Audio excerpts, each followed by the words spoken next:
La tristeza de la cruz convertida en gozo. De cierto os digo, que vosotros lloraréis y lamentaréis, y el mundo se alegrará, pero aunque vosotros estéis tristes, vuestra tristeza se convertirá en gozo. La mujer, cuando da a luz, tiene dolor porque ha llegado su hora, pero después que ha dado a luz un niño, ya no se acuerda de la angustia por el gozo de que haya nacido un hombre en el mundo. Juan 16, 20-22. Acabamos de cantar un himno cuya primera estrofa abre una difícil pregunta. Consumado es. ¿Elevaremos cantos fúnebres o himnos de alabanza? ¿Plañiremos viendo a nuestro Salvador morir o proclamaremos su victoria? El caso está sólidamente argumentado en la segunda y tercera estrofas. Si hablamos del Calvario, ¿cómo podrían abundar himnos de triunfo? Si hablamos del Calvario, ¿cómo podrían abundar himnos de triunfo?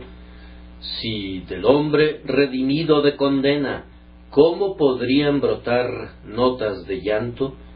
Nuestra es la culpa que traspasó su costado, nuestro el pecado por el que murió, pero la sangre que fluyó ese día lavó nuestro pecado y nuestra culpa.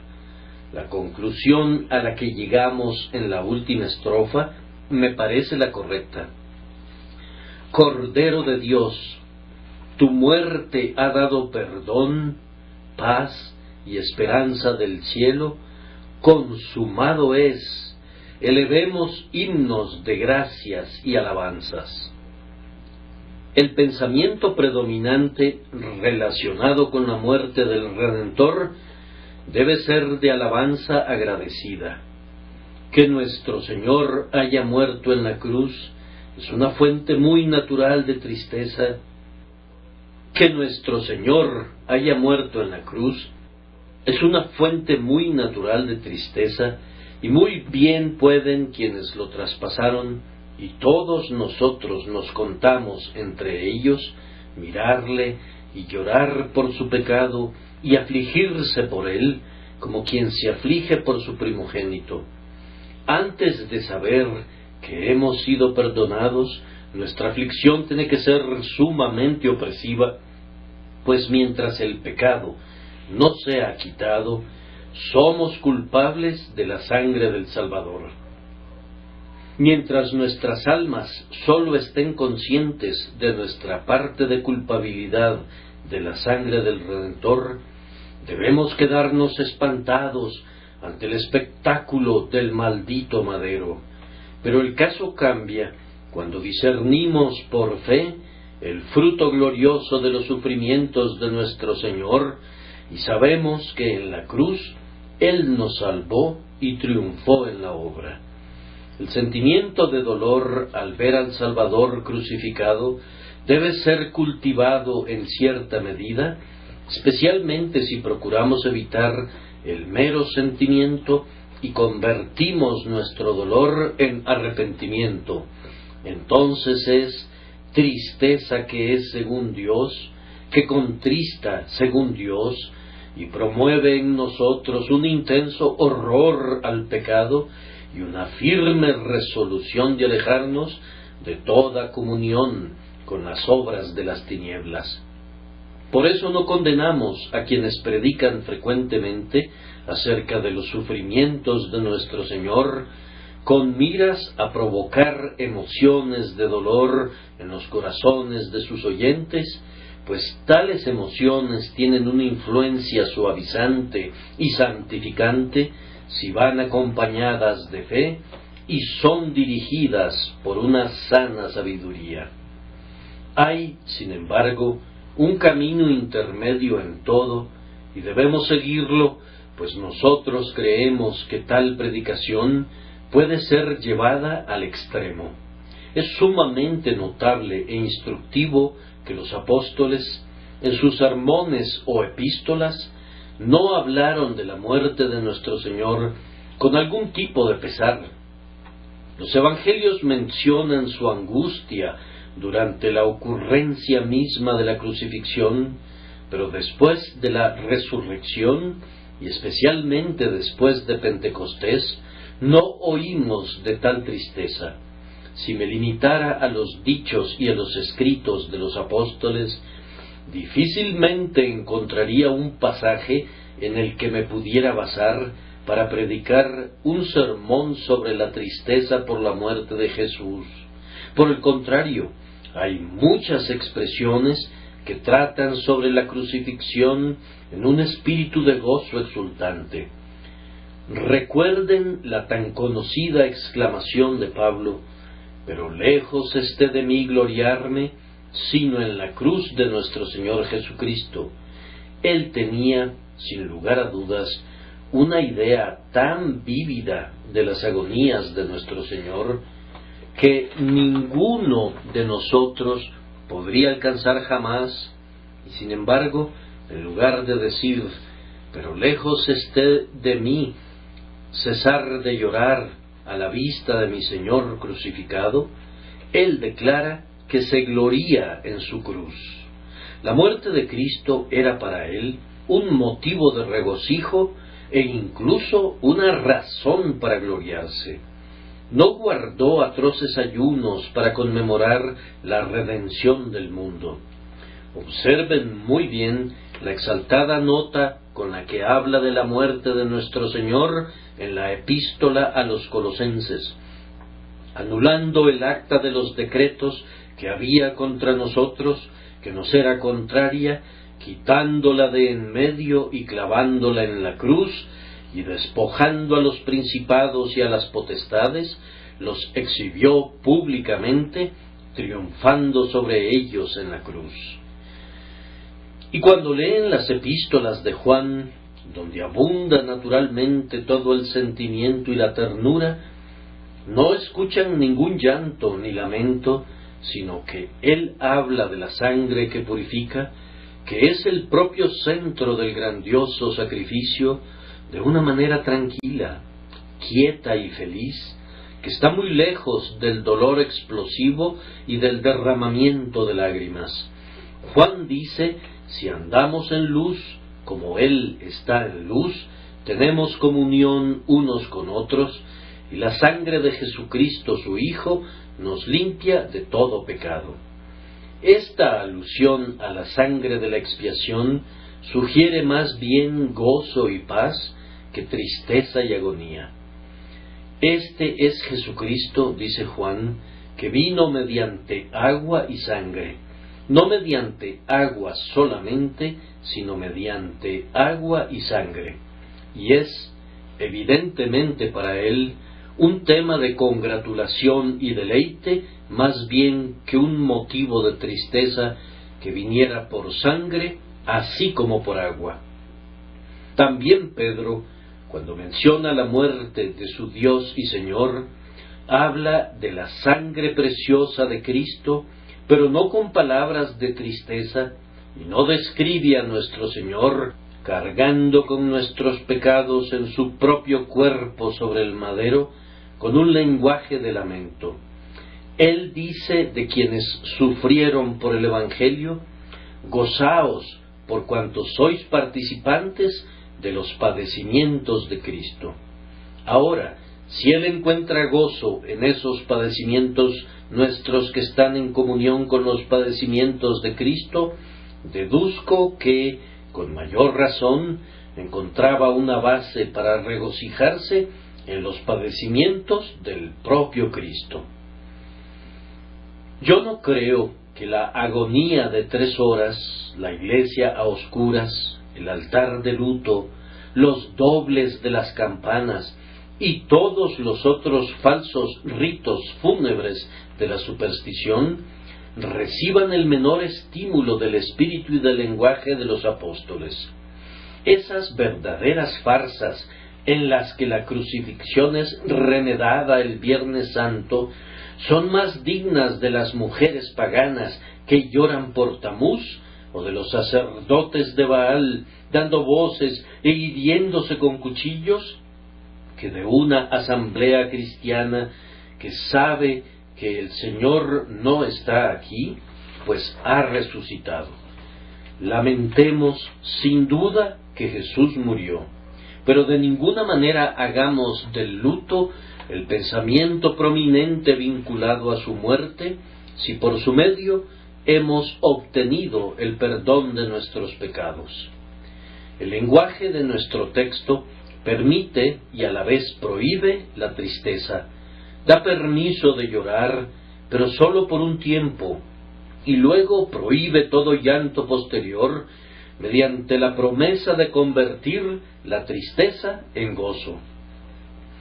Vosotros lloraréis y lamentaréis, esto es, mientras agonizaba y estaba muerto y enterrado, sus discípulos estarían sumamente angustiados. Pero aunque vosotros estéis tristes, vuestra tristeza se convertirá en gozo. Su dolor llegaría a un término cuando le vieran resucitado de los muertos, y así fue, pues leemos: y los discípulos se regocijaron viendo al Señor. Para su incredulidad, el espectáculo de la cruz era tristeza, y únicamente tristeza. Pero ahora, el ojo de la fe es la visión más feliz que pueda contemplar jamás el ojo humano.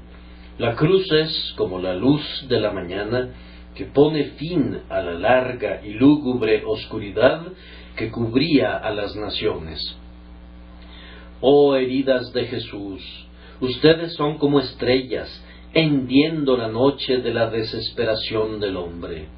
Oh lanza, tú has abierto la fuente de salvación para el dolor mortal. Oh corona de espinas, tú eres una constelación de promesas. Los ojos que estaban rojos de llanto brillan con esperanza ante tu visión, oh Señor sangrante. En cuanto a tu cuerpo torturado, oh Emmanuel, la sangre que se derramó de allí clamó desde la tierra y proclamó paz, perdón y el paraíso para todos los creyentes. Tu cuerpo, oh divino Salvador, aunque fue depositado en la tumba en medio de las lágrimas de tus amigos, no está más en la tumba de José, pues tú has resucitado de los muertos, y encontramos en los himnos de resurrección y de ascensión un abundante solaz para las tristezas de tu muerte. Como una mujer a la que le nace un hijo, olvidamos el dolor por el gozo del glorioso nacimiento que la Iglesia y el mundo pueden ahora contemplar con el máximo deleite cuando miran a Jesús, el primogénito de entre los muertos.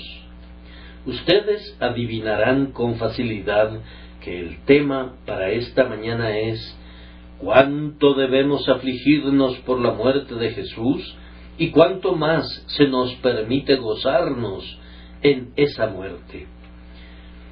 El primer punto será: la muerte de nuestro Señor fue y todavía es un tema de tristeza. Pero en segundo lugar, esa tristeza es transmutada en gozo.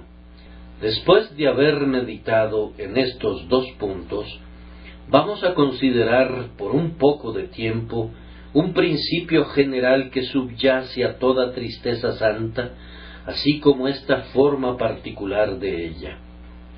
Primero, entonces, la muerte de nuestro Señor fue y es un tema de tristeza. Quiero enfatizar que así fue, porque durante los 3 días que nuestro Salvador estuvo sepultado, había más motivo de tristeza del que puede haber ahora que Él ha resucitado. Primero que nada, para los discípulos, la muerte de Jesús fue la pérdida de su presencia personal. Era un gran deleite para esa pequeña familia tener siempre al Señor en medio de ellos como su Padre y su Maestro, y fue un gran dolor para ellos pensar que ya no oirían más su amante voz, ni atisbarían la sonrisa de su benéfico rostro. Acudir a Él con todas sus preguntas, volar a Él en cualquier momento de dificultad, recurrir a Él en cada hora de tristeza, les producía indecibles consuelos. Felices eran los discípulos, felices de tener tal Maestro siempre a su disposición, en comunión de amor con ellos, guiándolos mediante su ejemplo perfecto, animándolos con su gloriosa presencia, satisfaciendo todas sus necesidades y protegiéndolos de todo mal. Se sorprenden que sus corazones estuvieran angustiados ante el prospecto de su partida. Ellos sentían que serían como ovejas sin pastor, niños huérfanos separados de su mejor amigo y ayudador.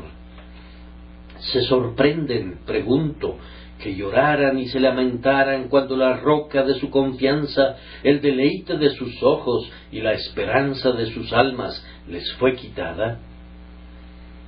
¿Qué pensarían si el mejor amigo de ustedes en la tierra les fuera arrancado por una lamentable muerte?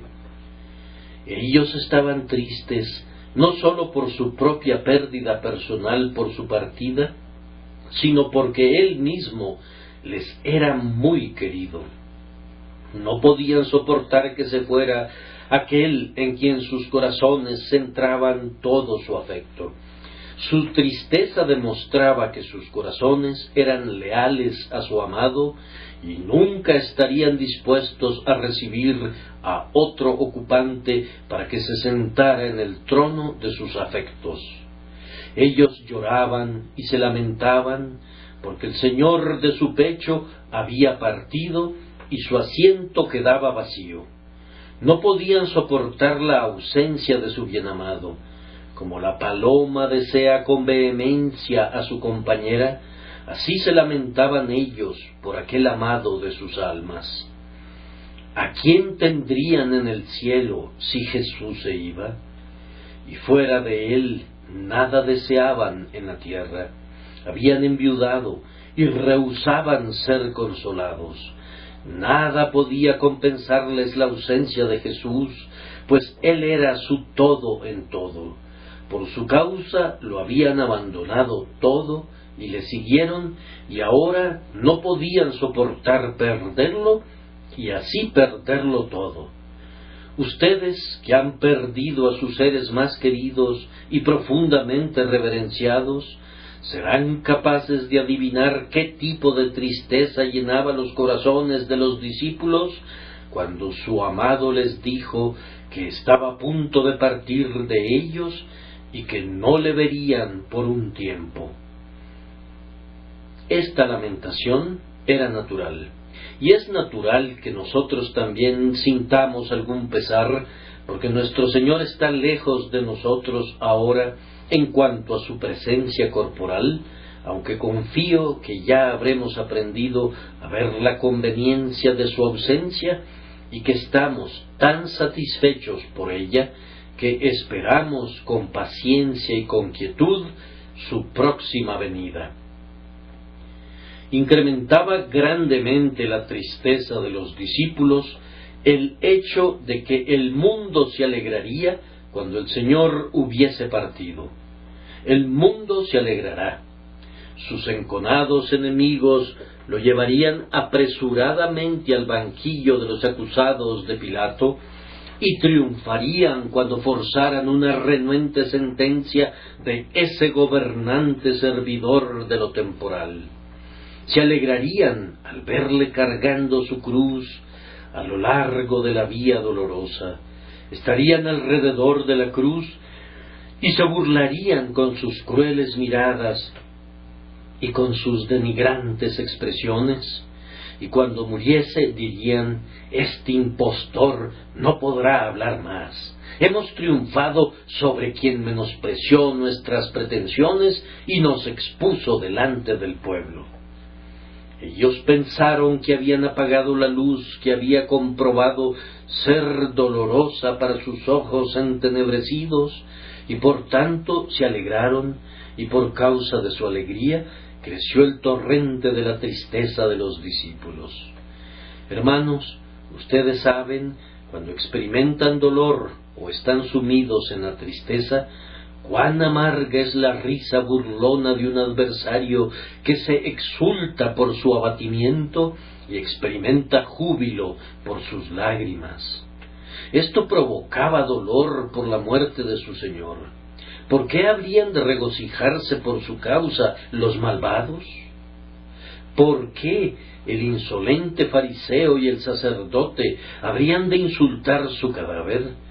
Esto restregaba sal en las heridas de los abatidos discípulos e inyectaba una doble dosis de hiel y ajenjo en la copa que ya era lo suficientemente amarga. Por tanto, no se sorprendan porque los discípulos lloraron y se lamentaron cuando manos malvadas mataron a su Señor. Magdalena, llorando junto al sepulcro, actuó según la guiaba su naturaleza compasiva, y ella fue un buen ejemplo para todos los demás. Había otro elemento que los impulsaba a estar tristes, y era que su muerte fue durante un tiempo la frustración de todas sus esperanzas. Inicialmente habían esperado anhelantes un reino temporal, el mismo que sus hermanos judíos esperaban.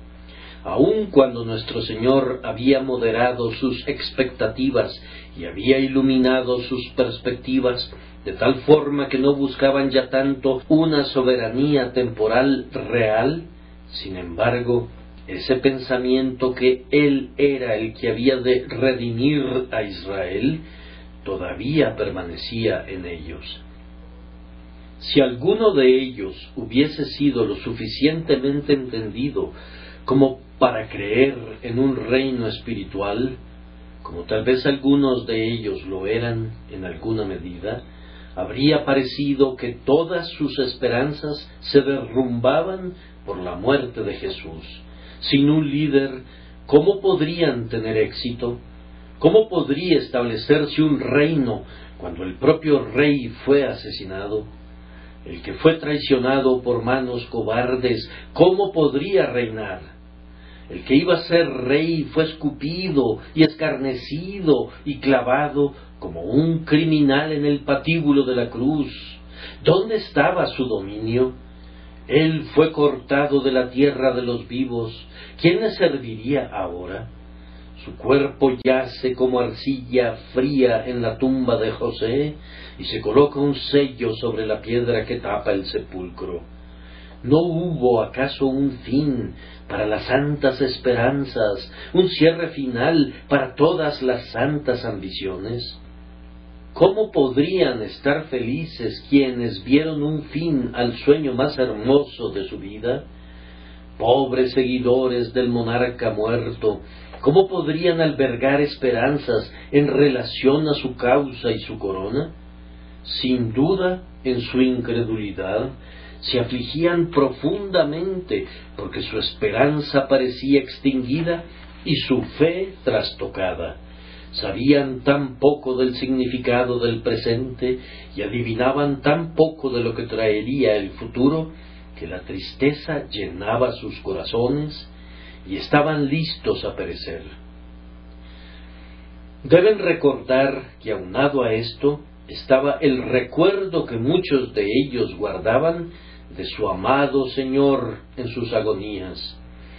¿Quién no se dolería de verle a altas horas de la noche, conducido apresuradamente del santo retiro en que se encontraba para ser acusado falsamente? ¿Acaso los ángeles no deseaban llorar por simpatía con él? ¿Quién puede reprimir su tristeza cuando Jesús es insultado por criados, ultrajado por seres miserables, abandonado por sus amigos y blasfemado por sus enemigos? Ver al Cordero de Dios tan maltratado era suficiente para quebrantar el corazón de un hombre. ¿Quién puede soportar ver sus tormentos reflejados en su rostro, o escuchar sus angustias expresadas en sus dolidos clamores de «tengo sed», y en una exclamación de agonía más aguda todavía «Dios mío, ¿por qué me has desamparado?». Es poco sorprendente que se dijera de la Virgen que una espada atravesaría su corazón, pues en verdad nunca hubo dolor como el dolor de Jesús, ni angustia que se asemejara a su angustia. Sus terribles dolores deben haber traspasado el corazón de todos los hombres de mentes rectas que contemplaron sus abatimientos sin paralelo, y especialmente todos los amantes personales de Cristo deben haberse sentido prestos a morir cuando vieron que lo mataban de esta manera. Oh abismos de dolor que mi Señor padeció, ¿no habrá otros abismos que le respondan? Cuando todas las ondas y las olas de Dios pasan sobre ti, oh Jesús, ¿no seremos sumergidos nosotros también en el dolor? Sí, en verdad, beberemos de tu copa y seremos bautizados con tu bautismo. Ahora nos sentaremos delante de tu cruz y te contemplaremos una hora, mientras el amor y el dolor ocupan conjuntamente nuestras almas. Ahora cada cristiano siente simpatía por él con el simple recuerdo de lo que soportó nuestro Señor. No pueden leer las 4 historias de los evangelistas y entretejerlas en una por medio de la imaginación y el afecto, sin sentir que es la nota más sombría la que se adecúa a su voz para cantar en tales circunstancias. Tiene que haber tristeza, es natural que la haya, porque Cristo ha muerto. Uno de los puntos más agudos acerca de nuestra tristeza por la muerte de Jesús es que nosotros fuimos la causa de ella. Nosotros crucificamos virtualmente al Señor porque, siendo pecadores, Él debía ser convertido necesariamente en un sacrificio. Si ninguno de nosotros se hubiese descarriado como ovejas, entonces nuestros descarríos no habrían sido recogidos y amontonados en la cabeza del pastor. La lanza que atravesó su corazón de un lado al otro fue forjada con nuestras ofensas. La venganza era exigida por los pecados que nosotros cometimos, y la justicia exigió sus derechos de sus manos. ¿Qué amante discípulo rehusaría entristecerse al ver que él mismo ha matado a su Señor? Ahora, juntando todas estas cosas, pienso que veo abundantes razones del por qué los discípulos estaban afligidos y por qué debían expresar su aflicción con llantos y lamentos. Ellos se lamentaban como los que participan en un funeral, pues los llantos y los lamentos abundan en los funerales orientales. Los orientales son mucho más expresivos que nosotros, y por eso en las muertes de sus parientes hacen una mayor demostración de dolor mediante fuertes gritos y derramamiento de lágrimas. Los discípulos son descritos usando las mismas enérgicas expresiones para comunicar su tristeza. Vosotros lloraréis y lamentaréis, un dolor digno del sepultado por quien guardan luto.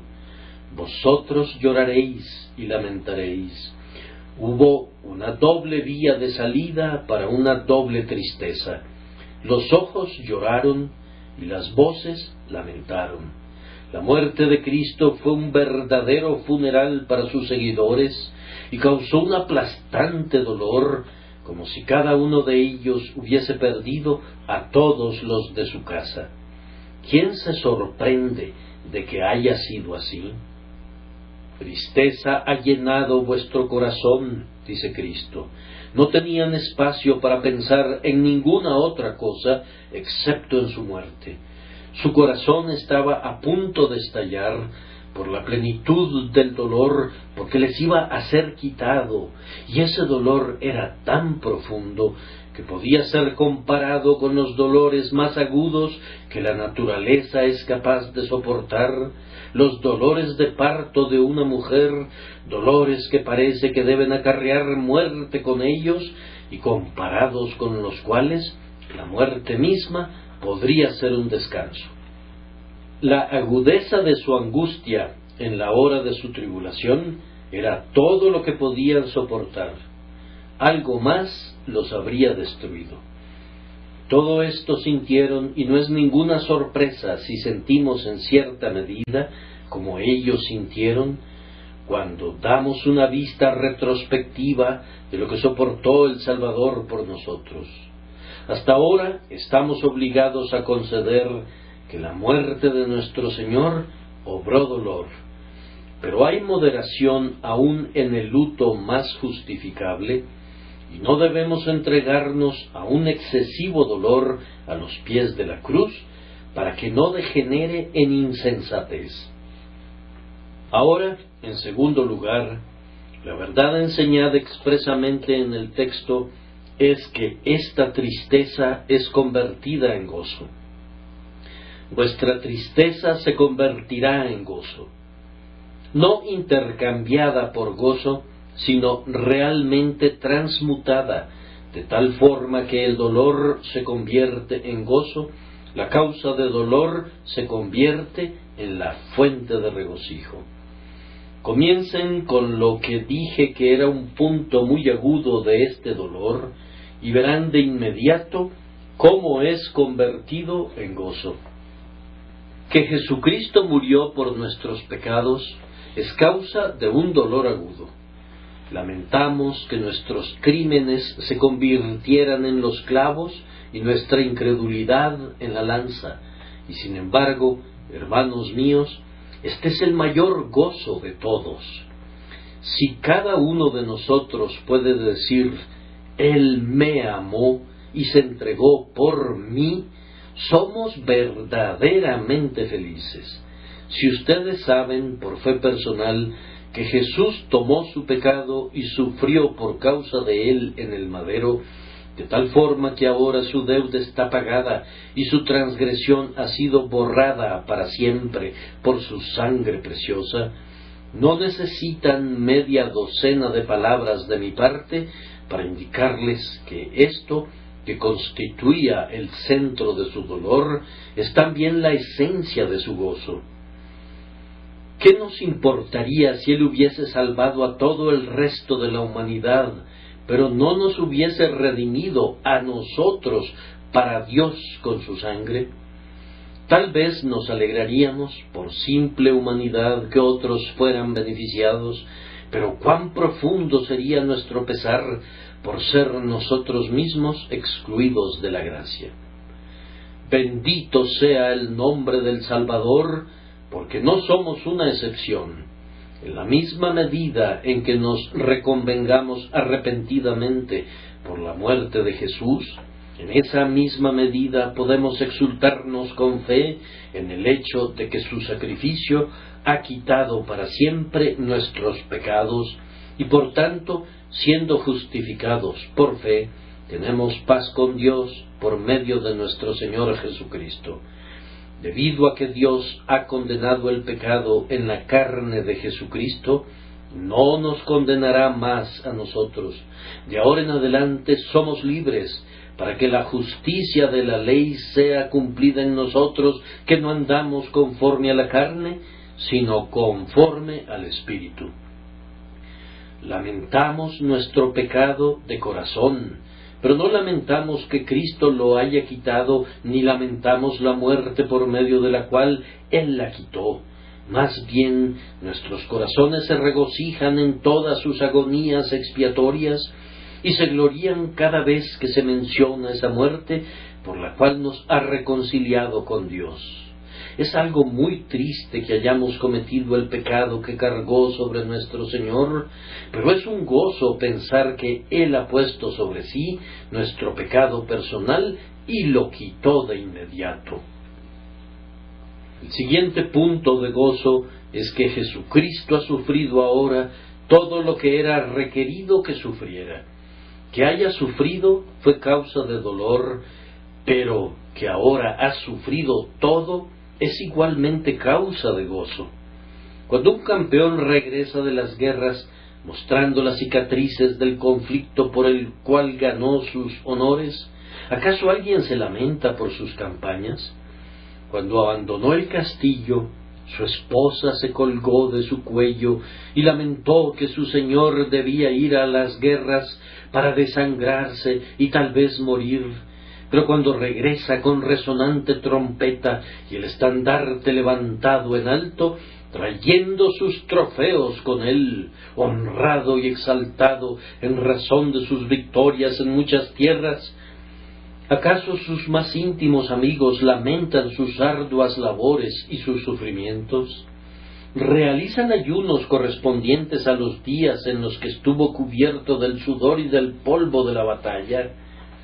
¿Tañen la campana en el aniversario de su conflicto? ¿Acaso lloran por las cicatrices que muestra todavía? ¿No se glorían en ellas como honorables recuerdos de su valor? Ellos estiman que las marcas que el héroe lleva en su carne son las insignias más nobles de su gloria y las mejores muestras de su proeza. Por tanto, no nos entristezcamos hoy porque las manos de Jesús hayan sido traspasadas. He aquí que ahora son como anillos de oro engastados de jacinto. No lamentemos que sus pies hayan sido clavados al madero, pues sus piernas son ahora como columnas de mármol fundadas sobre basas de oro fino. El rostro más desfigurado que el de los hijos de los hombres es ahora más amable por desfigurado, y él mismo, a pesar de sus agonías, está ahora dotado de tal belleza que incluso la extasiada esposa del cantar únicamente puede describirlo como todo él codiciable. El poderoso amor que le permitió soportar su dolorosa pasión ha impreso en él encantos completamente inconcebibles en su dulzura.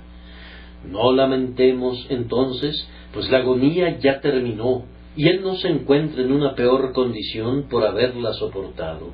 Ahora no hay cruz para él, excepto en el sentido que la cruz le honra y le glorifica. Ya no queda para él una lanza cruel ni una corona de espinas, excepto que de ellas él deriva un rédito de honor y títulos siempre renovados que le exaltan cada vez más alto y más alto en el amor de sus santos. Gloria sea dada a Dios, pues Cristo no dejó de sufrir ni un solo dolor de todos sus dolores sustitutivos. Él ha pagado hasta el último centavo de nuestro terrible precio de rescate.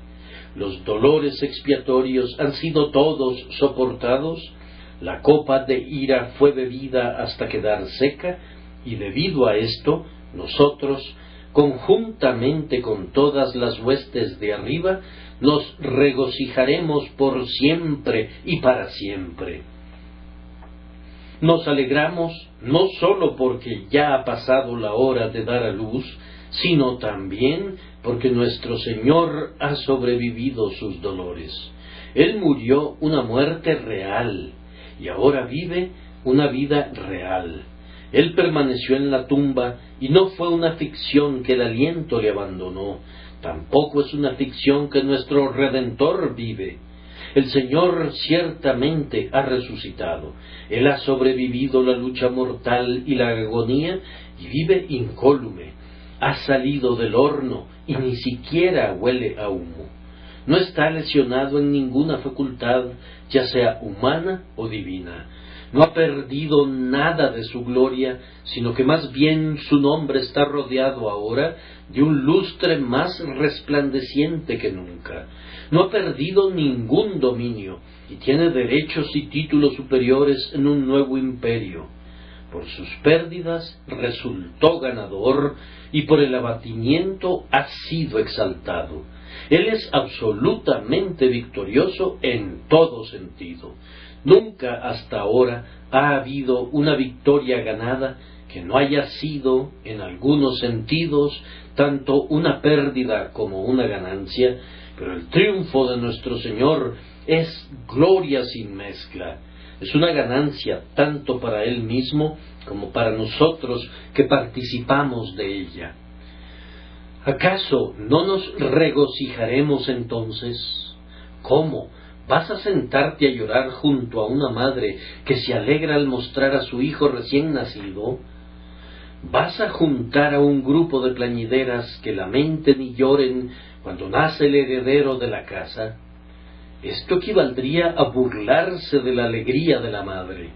Y así, hoy, recurriremos a música fúnebre y cantaremos himnos de dolor cuando el Señor ha resucitado y no solo está incólume, ileso e invencible, sino que es mucho más glorificado y exaltado que antes de su muerte. Él se ha ido a la gloria porque toda su obra está terminada. ¿No debería convertirse en gozo tu tristeza en el más enfático sentido? Y tenemos que agregarle esto, que el grandioso fin que su muerte pretendía alcanzar está todo cumplido. ¿Cuál era ese fin? Puedo dividirlo en 3 partes. Era quitar el pecado por el sacrificio de sí mismo, y eso está cumplido. Él ha puesto fin a la transgresión, Él ha terminado con el pecado, Él ha tomado toda la carga del pecado de sus elegidos y la ha arrojado al pozo del abismo. Si fuera buscado allí, no sería encontrado. Sí, no está, dice el Señor.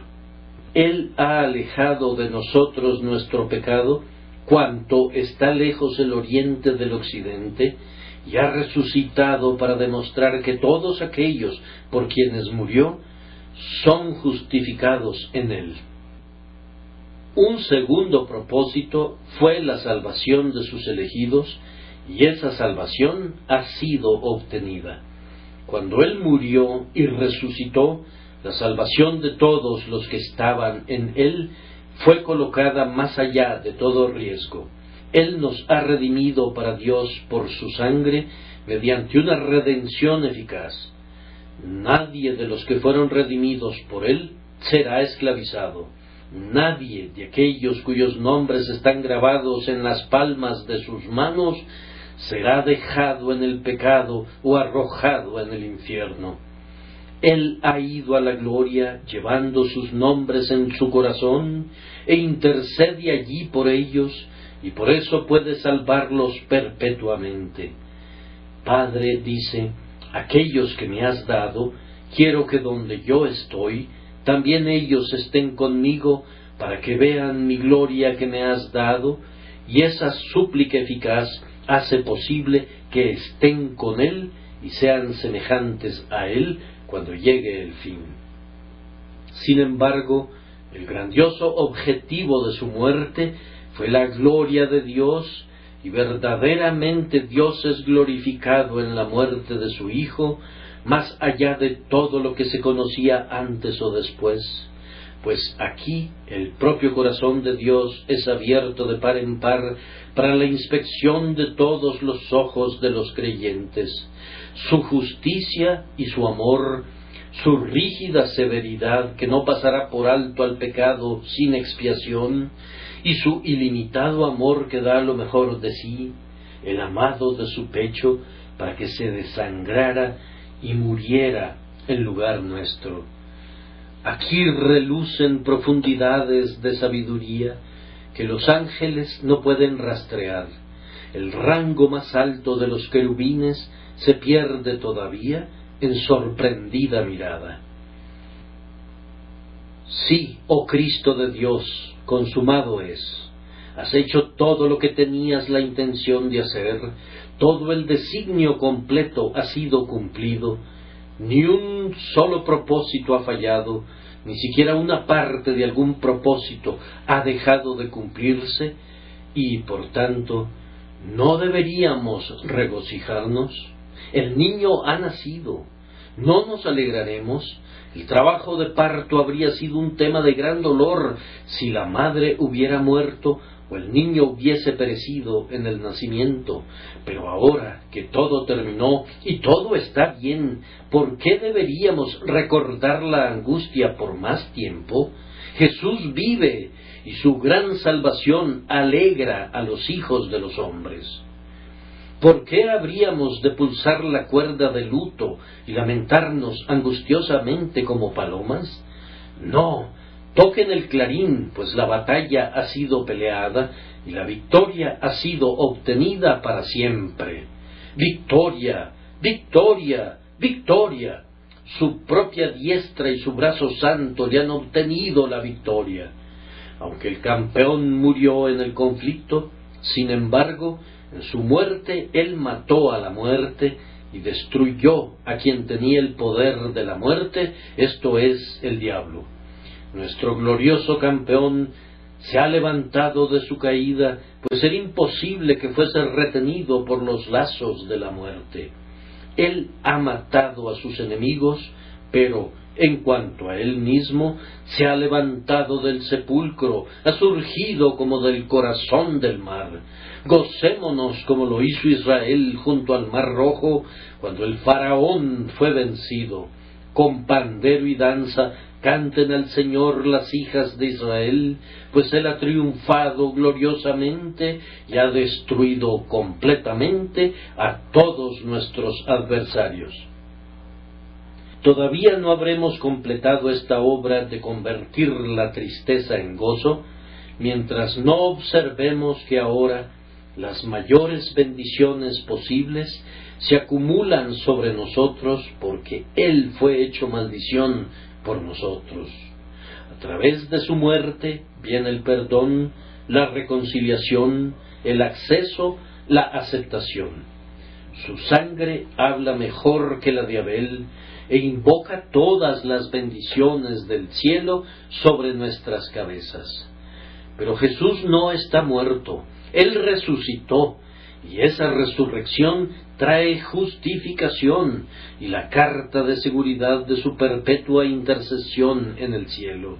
Nos trae su presencia representativa en la gloria y la preparación de todas las cosas para que estén listas para nosotros en las muchas mansiones.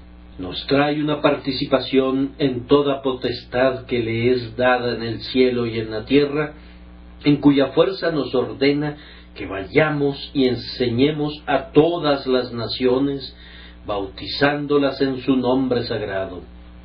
Amados, Pentecostés viene a nosotros porque Jesús partió de nosotros. Los dones del Espíritu Santo, dones que iluminan, consuelan, reviven, el poder para proclamar la palabra y el poder que acompaña esa palabra, todo eso nos ha llegado porque ya no está más con nosotros, pues ha pasado a través de las regiones de los muertos para recibir su corona. Y ahora, hoy, tenemos de nuevo este gran gozo, que debido a que Él murió, hay un reino establecido en el mundo, un reino que no puede ser conmovido, un reino cuyo poder subyace en la debilidad, y sin embargo es irresistible, un reino cuya gloria radica en el sufrimiento, y sin embargo no puede ser aplastado, un reino de amor, un reino de abnegación, un reino de amabilidad, verdad, pureza, santidad y felicidad. Jesús lleva la púrpura imperial de un reino en el que Dios ama a los hombres y los hombres aman a Dios. Habiendo demostrado ser el príncipe del amor que se inmola, Él es justamente exaltado al trono en medio de las aclamaciones de todos sus santos. Su reino, informe como parece a los ojos carnales, como una piedra excavada de un monte sin el uso de las manos, hará pedazos, sin embargo, a todos los reinos de este mundo en el tiempo señalado, y abarcará toda la tierra. Su reino crecerá y se extenderá a partir de un puñado de grano en las cumbres de los montes, y su fruto hará ruido como el Líbano. Un reino que incluirá a todos los rangos y condiciones de hombres, hombres de todos los colores, de todas las tierras y naciones, circundando a todos de la misma manera que el océano rodea las muchas tierras. El reino incólume del pastor sufriente, inaugurado por su muerte, establecido por su resurrección, extendido por la venida del Espíritu Santo en Pentecostés y afirmado por el pacto eterno, se aproxima aceleradamente. Cada hora alada lo acerca más a su manifestación perfecta. Sí, el reino viene, el reino cuyo fundamento fue puesto en la sangre de su Rey en el Calvario. Felices aquellos que están colaborando en su establecimiento, pues cuando el Señor sea revelado, ellos también serán manifestados con Él. El señalado entre 10,000 y los 10,000 con Él estarán lado a lado en el día de la victoria, de la misma manera que estuvieron lado a lado en la hora de la refriega. Entonces, en verdad, nuestra tristeza se convertirá en gozo. Allí debemos concluir el tema, haciendo únicamente la observación de este hecho, que ese gozo es verdaderamente gozo del corazón. Se gozará vuestro corazón, dijo el Salvador. El nuestro no es un júbilo superficial, sino una bienaventuranza profundamente arraigada en el corazón. Ese gozo es también un gozo permanente. Nadie os quitará vuestro gozo, no, ni el demonio tampoco. Ni el tiempo ni la eternidad pueden robarnos ese gozo. Al pie de la cruz brota una centelleante y espumosa fuente de gozo que no podrá secarse nunca, sino que debe fluir para siempre. En verano y en invierno fluirá, y nadie podrá impedir que nos acerquemos a las aguas vivas, sino que beberemos a plenitud por siempre y para siempre. Y ahora, mi último punto será el principio general involucrado en este caso particular. El principio general es este, que en conexión con Cristo deben esperar tener tristeza. Vosotros lloraréis y lamentaréis, y el mundo se alegrará. Pero independientemente de cualquier tristeza que sientan en conexión con Jesús, hay esta consolación. Los dolores son todos dolores de parto, todos son los preliminares necesarios de un gozo siempre creciente y abundante. Hermanos, como ustedes han llegado a conocer a Cristo, han sentido un dolor más agudo por cuenta del pecado. Dejen que permanezca, pues está obrando santidad en ustedes, y la santidad es felicidad. Últimamente han sentido una sensibilidad más viva a causa de los pecados de los que los rodean. No deseen ser privados de ella. Será el medio para que los amen más, para que oren más por ellos y para que busquen más su bien, y estarán mejor calificados para prestarles un servicio real y conducirlos a su Señor. Tal vez han tenido que soportar un poco de persecución, duras palabras y un trato frío. No se impacienten, pues todo esto es necesario para llevarlos a tener comunión con los sufrimientos de Cristo, para que puedan conocerlo más y puedan asemejarse más a Él. Algunas veces ven la causa de Cristo como si estuviese muerta, y se entristecen por ello, se entristecen hasta el límite. El enemigo triunfa, la falsa doctrina progresa, Jesús parece ser crucificado de nuevo, o permanece escondido en el sepulcro, olvidado, como un muerto al que no se recuerda. Está bien que sientan así, pero en ese mismo sentimiento debe existir la plena persuasión de que la verdad de Cristo no puede ser enterrada por largo tiempo, sino que espera para levantarse otra vez con poder. El Evangelio nunca permaneció en el sepulcro más de sus 3 días correspondientes. Nunca rugió un león en su contra sin que se volviese y destrozase al enemigo para que luego se encontrase en su cuerpo un panal de miel. Siempre que la verdad parece ser repelida, no hace sino hacerse para atrás para dar un salto más asombroso hacia adelante. Como cuando la marea se retira muy lejos, esperamos que regrese en la plenitud de su fuerza, lo mismo sucede con la Iglesia. Si vemos que la marea se retrae poco, sabemos que no se levantará mucho, pero cuando vemos el arroyo extinguiéndose con prontitud, dejando el lecho del río casi seco, esperamos verlo rodar con violencia cuando suba la marea hasta desbordar sus riberas. Siempre esperen el triunfo del cristianismo cuando otros les digan que está derrotado.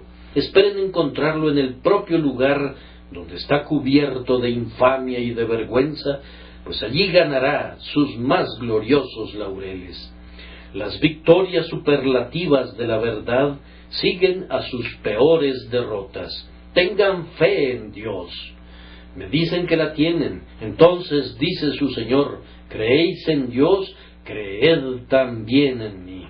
Crean en Cristo, confíen en Él, descansen en Él, contiendan por Él, trabajen para Él, sufran por Él, pues Él vencerá. Incluso ahora se sienta como Rey sobre el monte de Sión, y pronto los paganos se convertirán en su herencia, y los confines de la tierra serán su posesión. Su tristeza se convertirá en gozo en todos estos casos. Siempre que su tristeza sea el resultado de pertenecer a Cristo, deben congratularse por ello, pues así como la primavera engendra el verano, así la tristeza vinculada con Cristo nos produce gozo en el Señor. Pronto vendrá su última tristeza. A menos que el Señor venga súbitamente, ustedes morirán. Pero estén contentos de morir. Esperen la muerte sin la menor alarma. La muerte es la puerta del gozo sin fin. ¿Y tendremos temor de entrar allí? No. Si Jesús está con ustedes, enfrenten la muerte gozosamente, pues morir es romper las ataduras de esta muerte que nos rodea por todas partes y entrar en la verdadera vida de libertad y bienaventuranza. Incluso en el fin, la tristeza equivaldrá para ustedes a los dolores del alumbramiento de su gozo. Lleven ese pensamiento con ustedes y siempre estén alegres. Con una observación termino. No voy a reflexionar sobre ella, sino que la dejaré para que se quede en la memoria de quienes tengan que ver con ella. La presento a las mentes de todos aquellos que no son creyentes en Cristo. ¿Se fijaron que el Señor dice: vosotros lloraréis y lamentaréis, y el mundo se alegrará? Pero aunque vosotros estéis tristes, vuestra tristeza se convertirá en gozo. Ahora, ¿qué está implicado allí para completar la frase? Pues bien, que la alegría del mundo se convertirá en tristeza. Así será. No hay ningún placer que goce el impío cuando se entrega al pecado, que no se cuaje en dolor y se convierta en tristeza para siempre. pueden estar seguros de que el vino de la transgresión se tornará amargo hasta convertirse en el vinagre del atenazante remordimiento que disolverá el alma del rebelde. Las chispas que ahora te deleitan prenderán las llamas de tu eterna condenación. Cada pecado, aunque parezca dulce cuando es como un higo verde, se convierte en la amargura misma cuando llega a su madurez. ¡Ay de ustedes que se ríen ahora, pues llorarán y se lamentarán! ¡Ay de ustedes que ahora se regocijan en el pecado, pues crujirán sus dientes y llorarán y gemirán por causa de ese mismo Cristo que ahora rechazan! Todas las cosas serán trastornadas. Bienaventurados los que lloran ahora, porque ellos recibirán consolación. Pero ay de ustedes que están hartos hoy, pues tendrán hambre. El sol pronto se pondrá para ustedes que se gozan en el pecado. Una tristeza como una densa nube está descendiendo ahora para cubrirles eternamente con sus hórridas tinieblas. De esa nube saltarán fogonazos de eterna justicia y repicarán los truenos de la justa condenación. Sobre los malos hará llover calamidades, fuego, azufre y viento abrasador será la porción del cáliz de ellos. Que el Señor les libre de tal condenación, llevándolos ahora a someterse a Jesús y a creer en su nombre. Que nos conceda esta oración por medio de Jesús. Amén.